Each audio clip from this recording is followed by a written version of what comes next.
Hello and thanks for joining us on Encore. Coming up on today's show, we take a trip down memory lane, or Sing Street, with director John Carney. His new film set in 1980s Dublin, it's a coming-of-age tale with a totally new wave soundtrack.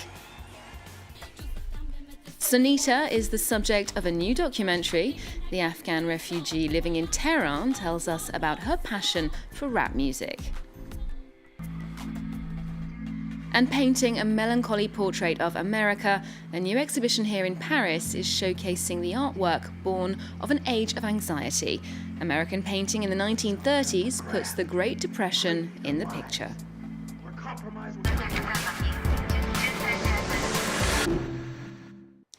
New romantics, synth pop and tortured lyricists, music from the 1980s is making a comeback this week via an Irish film, Sing Street. It follows a teenage boy growing up in Dublin during the 1980s. He forms a rock band to escape his difficult family and also to try to win the heart of the girl next door. It's a love letter to the new wave scene of the time, and it's proved to be a hit at film festivals. Alexander Orcott has this report. We need to form a band. A film full of musical extravagance that also hits on social issues. Sing Street follows Connor growing up in 1980s Dublin, where the schooling is strict and jobs are scarce. He turns to music as a way out and a way to charm the girl he's fallen for. The soundtrack includes songs by The Cure, Duran Duran, Spandau Ballet, The Jam and a-ha. Take on me. John Carney says his own teenage years inspired the script. The film's basically wish fulfillment of all the things that I wanted to do when I was the age of the character in school, 14, 15, and didn't do, and now I get to do in imaginatively. So I get to get the girl, and I get to form the band that's really brilliant. Have you kissed her yet? She's got a boyfriend. Pulled off in his car, music blaring. What was he listening to? Genesis.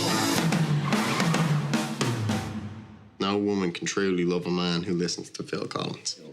In discovering new music, the teenagers are also trying to find their own identities.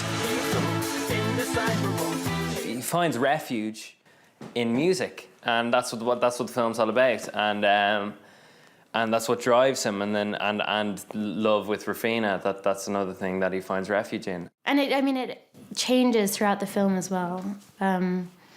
And it is a love story, but it's more, it's children, so it's more about growing up and understanding everything.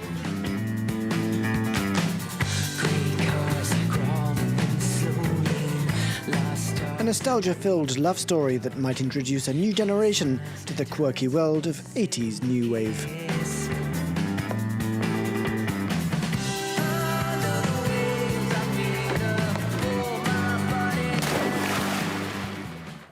And Sing Street is out in French cinemas now.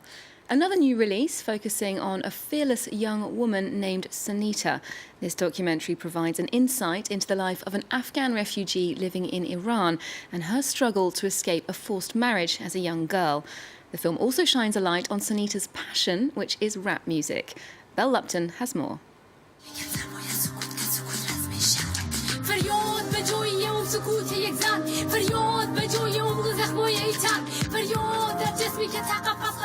I am Sonita Alizadeh from Afghanistan, and I'm 19, and I'm a student, and I'm a rapper as well. Sonita is the subject of a documentary that's opened in Paris this week. It's made by an Iranian director and filmed in Iran, where Sonita's family fled when the Taliban arrived in Afghanistan. An undocumented migrant, Sonita had no access to education. She attended some classes at an NGO in Tehran and discovered a love for rap music.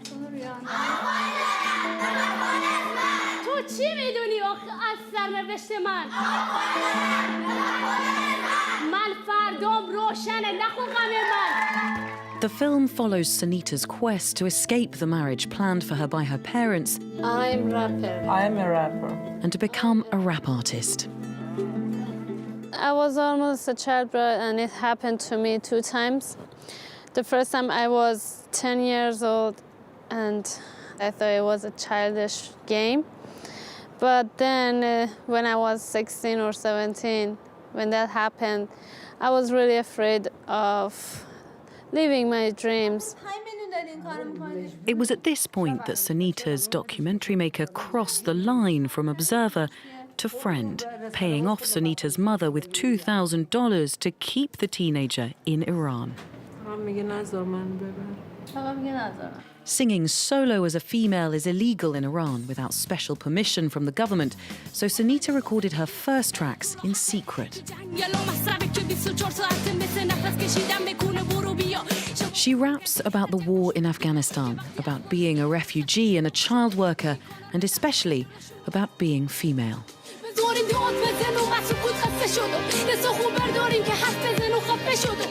This music video has well over 600,000 hits on YouTube. So, with the release of the documentary, does Sunita see herself as a spokesperson for Afghan girls? I consider myself both a rapper and activist, raptivist. It was a time of anxiety, austerity and hardship, yet the Great Depression in America inspired a number of artists such as Edward Hopper, Grant Wood and Georgia O'Keeffe. A new exhibition at Paris's Orangerie Museum is called America After the Fall, painting from the 1930s. It's a dark vision of a country in distress and has been put together in collaboration with the Arts Institute of Chicago. Luke Schrago takes a look. American Gothic, an American icon. The pair of farmers look almost as though they have nothing to live for, a concept likely familiar to artist Grant Wood when he painted one of modern American art's most well-known works in 1930. The Great Depression had hit hard the year before, plunging 12 million people into destitution, unemployment and social upheaval. It was the end of an era and the beginning of new inspiration. American artists of the 1930s recorded a fall, the end of a utopia, of a world of values, which had been the founding values of the United States, utopian values of material success that all collapsed in one go. In a nation wading through penury, capitalism was no longer what it once was, and workers' associations took root. Americans were looking for any way they could find to distract themselves from the misery around them. Couples hoping to win $1,000, for example, took to the dance floor until they collapsed with exhaustion. Philip Evergood captured the obscenity and desperation of one such scene in 1934. It's as though the American dream had been turned on its head. Entertainment was upside down, pleasure had become suffering. So these dance contests would last for days and days, even weeks, during which these couples, crushed with fatigue and physical pain, would try and win, just for a little extra cash. The Great Depression would last for a decade, during which the American dream would become a nightmare, though one which inspired some of the 20th century's most well-known artwork and a generation of painters, among them Edward Hopper, whose imaginings of the melancholy around him made him one of the nation's most treasured artists. We're staying with art and taking a look at a truly impressive collection, that of Sergei Shukin. The 20th century Russian industrialist collected work from some of the most important painters in history. Picasso, Van Gogh, Matisse and Monet. These iconic canvases are now on show at the Louis Vuitton Foundation here in Paris. Alexander Alcock gives us the backstory for one of those masterpieces, Monet's Déjeuner sur l'herbe or The Luncheon on the Grass. Though not well known himself, Sergei Shukin had an art collection filled with the most famous names.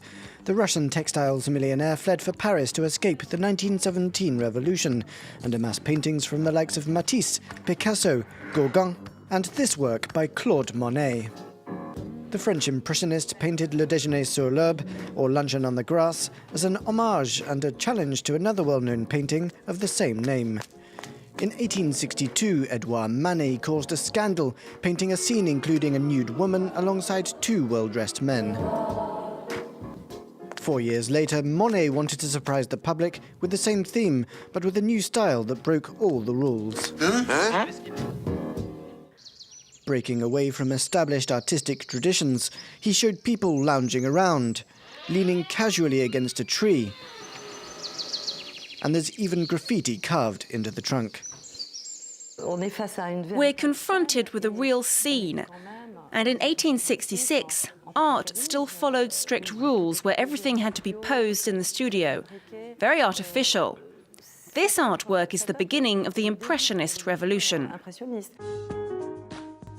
In this luncheon on the grass, we find the characteristics of Impressionism, an outdoor scene painted with small visible brushstrokes and an accurate depiction of natural light. Considered a masterpiece today, it was actually meant to be a draft for a much larger painting, intended to be almost 4 times the size. The larger work was never realized, but that didn't prevent Claude Monet from becoming the master of Impressionism. We're finishing off with more artistic impressions of the human form, courtesy of the French sculptor Rodin. A new exhibition of his work is entitled Hell, according to Rodin, showing the artist's infernal interpretations. And at its centre, his rendering of the Gates of Hell, based on Dante Alighieri's Divine Comedy. That's on show until January. Remember to check out our website for more arts and culture, and you can also follow Encore on Twitter, Facebook and Instagram. There's more news coming up on France 24 after this.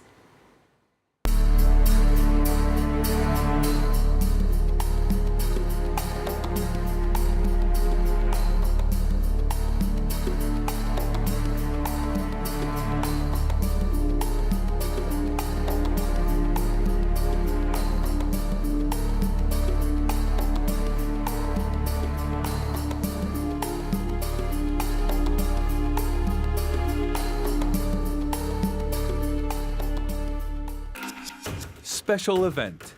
November 8th, France 24 brings you up-to-the-minute live coverage of the US presidential election.